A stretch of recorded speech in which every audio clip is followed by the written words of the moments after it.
Hi guys, അപ്പോൾ ഇതാണ് നമ്മുടെ റോയൽ എൻഫീൽഡ് ഹിമാലയൻ്റെ ഇലക്ട്രിക് വേർഷൻ. ഈ അടുത്തൊന്നും റോയൽ എൻഫീൽഡ് ഇറക്കാൻ പോണില്ലാത്ത ഒരു വണ്ടിയാണ്. ഇത് വേർഷൻ 2 ആണ്, അവരുടെ പ്രോട്ടോടൈപ്പ് വണ്ടിയാണ്. ഇതിൻ്റെ വേർഷൻ 4, 5 ഒക്കെ ആകുമ്പോഴേ ഇറക്കുള്ളൂ എന്നാണ് നമുക്ക് പറയാൻ പറ്റുക. അപ്പോൾ ഫ്രണ്ട് നോക്കുമ്പോൾ ഫുള്ളി ഇലക്ട്രോണിക് സസ്പെൻഷനാണ്, ഓൾ ഇഞ്ചിൻ്റെ സസ്പെൻഷനാണ് ഇതിന് കൊടുത്തേക്കുന്നത്, ഫ്രണ്ടും ബാക്കും. അതുകൂടാണ്ട് ഡ്യുവൽ പർപ്പസ് ടയേഴ്സ് നമുക്ക് കാണാൻ. ഇവിടെ ഒരു റാലി ടവർ ഉണ്ട് വിത്ത് LED ഹെഡ് ലാംപ്സ് ആണ് കൊടുത്തേക്കണേ.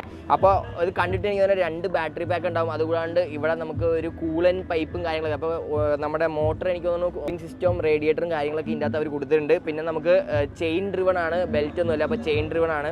അപ്പോൾ ഇതിൻ്റെ സ്വിച്ച് ഗിയേഴ്സ് ഒക്കെ നോക്കുമ്പോൾ റോട്ടറി സ്വിച്ചസ്, നമ്മുടെ പുതിയ ക്ലാസിക്കിലൊക്കെ വന്ന പോലത്തെ റോട്ടറി സ്വിച്ചസും കാര്യങ്ങളൊക്കെ കൊടുത്തിട്ടുണ്ട്.